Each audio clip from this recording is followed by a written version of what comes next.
തിരുവനന്തപുരം വാമനപുരം നദിയിൽ കാണാതായ വിദ്യാർത്ഥിയുടെ മൃതദേഹം കണ്ടെത്തി ഷീജ തിരുവനന്തപുരത്തും ചേരുന്നുണ്ട്. ഷീജ, അല്പസമയം മുമ്പായിരുന്നു വിദ്യാർത്ഥിയെ ഈ നദിയിൽ കാണാനില്ല എന്ന വാർത്ത വന്നത്. ജീവൻ രക്ഷിക്കാനായില്ല അല്ലേ? അതെ വിനിഷ, ഏതായാലും ഈ വിദ്യാർത്ഥിക്ക് വേണ്ടിയിട്ട് IISc വിദ്യാർത്ഥിയായിരുന്നു. ഈ വാമനപുരം വിതുര ഭാഗത്തുള്ള ഈ വാമനപുരം നദിയിൽ കുളിക്കാൻ ഇറങ്ങിയതായിരുന്നു.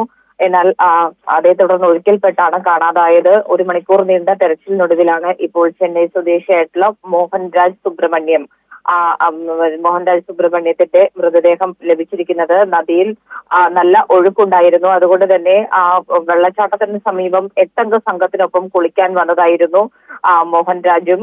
പക്ഷേ ഒഴുക്കിൽപ്പെടുകയായിരുന്നു. വിതുര പോലീസും നാട്ടുകാരും ചേർന്നുകൊണ്ട് വലിയ ഒരു രീതിയിലുള്ള തെരച്ചിൽ തന്നെയാണ് നടത്തിയത്. അതിനൊടുവിലാണ് ഇപ്പോൾ മോഹന്റെ മൃതദേഹം ലഭിച്ചിരിക്കുന്നത്. ഏതായാലും ഇപ്പോൾ മൃതദേഹം ആശുപത്രിയിലേക്ക് മാറ്റിയിരിക്കുകയാണ്.